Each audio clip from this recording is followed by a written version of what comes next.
Welcome to the Naples Money Managers News You Can Use. I think you're used to the both of us by now. I'm Dawn Litchfield Brown. This is Marcus Bickle. Yeah, Bickle, can't change that name. We're stuck with it. We're going to talk about a couple of interesting things today, trying to bring some things to you that really are helpful. The Fed funds rate, the discount rate, the prime rate, the mortgage rate. People get a little confused sometimes as to how each rate applies to them. So I thought it might be a good idea to just do a quick review. Absolutely. Yeah, and then you can bounce off that into the markets and what we're experiencing right now. That works? Certainly. Well, and before we get into that, Dawn stated how this kind of affects you all, but these are things that move the market. These are very integral parts of the market that these big fluctuations you've seen lately generally have to do with these rates we're talking about. So. And even though the Fed is not supposed to have anything to do with the stock market or the government, I mean, it's inevitable. Because it's all speculative, right. Money affects everything. I don't does. care what anybody says. It really does. So let's talk about this. I put up here on the board just basically interest rates, and I listed them by which. Well, let's see if I was trying to pull the pen off the top of this and I can't. So let's just talk about the discount rate. Now that is set by the Fed. The actual Federal Reserve sets the discount rate. It's the lowest rate that we have. It's also the shortest term, and it is the rate at which the Fed will loan money to a bank, and it's usually a last resort when the bank comes and gets that money. Okay, so that's when you hear about this all the time. They're setting the Fed funds rate.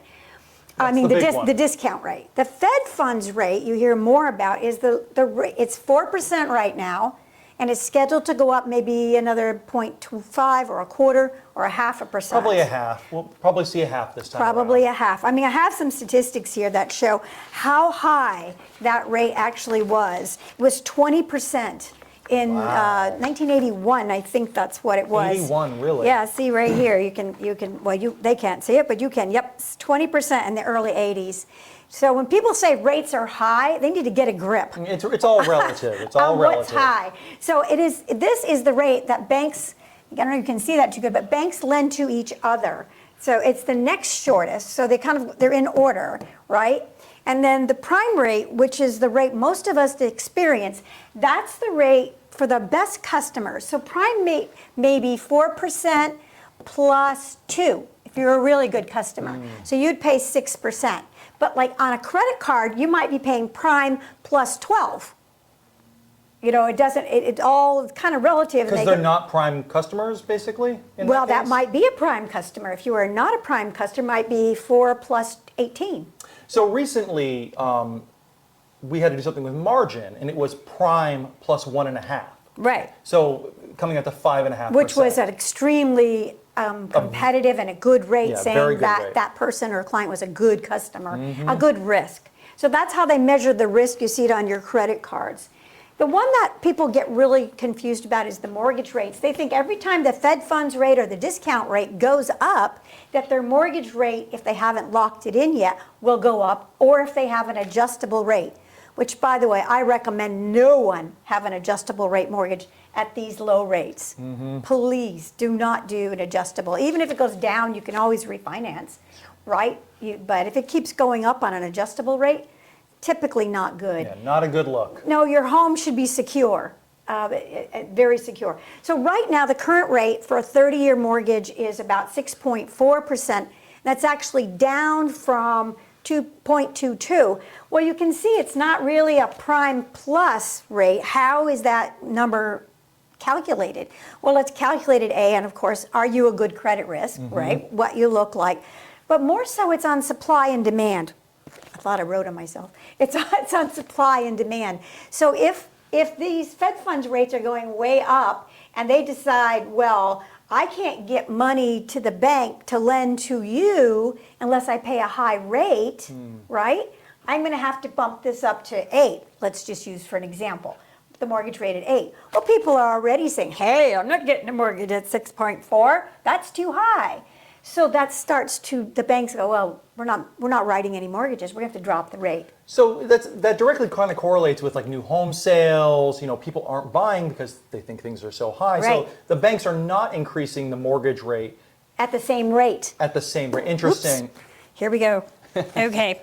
Okay, so that kind of explains you something kind of we're all feeling as the real estate market has slowed down, it has kept the mortgage rates from climbing. I think really. fairly reasonable considering the Fed funds rate is 4, and that's just the bank-to-bank rate that they can borrow money from each other. So yeah, I think it's pretty reasonable, but it's good to know how this affects things. So if the Fed funds rate is 4, right, because that's the rate the banks are using, and you're going to earn X, Y, Z in your portfolio. I didn't put treasury rates up here, but we know there's the 1 year, which is very short term, the 10-year. Most Right. people use the 10-year. Can you live off of that amount of money? And most people can't. No. So how do Not they? at these rates. Right. So how do we compete? How do the market compete with these rates, or a CD, or a treasury bill? Because remember, treasuries, I know I'm talking a lot, but a treasury is usually issued at a discount, which means if it's a $1,000 treasury bill, you might pay $850 for it. You don't get the balance of it till it matures. That's because it's backed by the full faith and credit of the United Right, States government. But it can go up and down. People don't realize that. If you have to get out of that treasury or the T-bill or whatever it is before the end of the period, you could still have a loss, even though absolutely. it's completely guaranteed. So everything has its pluses and minuses, and it has to fit your particular situation. Yeah. Now, to kind of correlate that with the market, the United States is one of the, we've really aggressively raised rates. We have, I think, one of the highest rates of the global economy right now, and that's not necessarily a bad thing. I don't know if any of you all remember, but the word quantitative easing that we've heard a lot of around the 2008, 2010 era. Well, that really stayed strong for a long time. That quantitative easing is what kept rates, quite frankly, artificially low. Yeah, like 0 to 0.25 in the year after 2009. That's how low we went. Absurd. And some nations actually went into negative rates, where you were actually losing money by keeping your money in a bank. Well, some of the money markets were like that here. Absolutely. And that was very broad. Japan saw that, parts of Europe. So we're kind of seeing that again. And as rates have risen, it really makes the United States economy very attractive to foreign investors. Yes, because why would they want to get 2% on their money, and maybe not, the country might not be quite as stable, when they can get a guaranteed 4 or 5% here? And participate in the American economy. Right. So it does help and hurt. Everything has two sides. Now, the opposite side that Don is talking about is money was cheap for a really, really long time. A lot of corporations took out a lot of debt. Now, as rates rise, that does put them in the potential risk. Unless they bought fixed. Unless they bought fixed, absolutely. Or borrowed fixed, and they probably didn't. But I would think most companies that went for big money at those rates would be smart enough to lock it in as long as they could. And you see those with the really big quality companies, the kind of things we invest in. But the smaller companies that might not have been able to qualify for that kind of debt, right, they're going to be hurt. Might not have that. So as rates rise, I think that's what kind of roils the market a little bit. But we're off to a pretty decent start of the year. We've had a couple solid up days, and we'll kind of see as we go forward. It seems like we're optimistic. Well, after 2022 and what we've all seen, I think we're optimistic by nature, and we're also hopeful, right? Absolutely. But the key thing is to make sure that you can live off your portfolio if that's the case, and maybe your Social Security. And if you can't, then you need to look at how to restructure it. I mean, clients call us every day and say, okay, this has gone up and this has gone up. Can I still afford that? No, absolutely. And when you're pulling money from a portfolio that is declining, it is really a bad situation. So we've been kind of we're going to reviews. Well, if they're taking too much. Right, if they're taking too much. Absolutely. Right. I mean, we generate at least 10 to 15% cash flow. We saw even as high as 20% this year. Yeah, and even as high as 20, and that offset all the downside in the market. But if they took off 5, they're still okay. But if they're taking 10, then it gets a little weird. So anyway, this is hopefully the kind of thing we want to keep bringing to you. It really is news you can use about how, when you hear about Fed funds, discount rate, you kind of have in your mind, okay, that discount rate is the amount the federal government lends to banks as kind of a last resort. The Fed funds rate is the rate that banks lend to each other. They're both very short term. So if they didn't have enough in deposits or something, and they were all coming in 2 days, they could get the money from another bank. Absolutely. I'm being very basic about Yeah, that. but that's how it works. Right, and the prime rate, most people know Prime Plus, they get that one.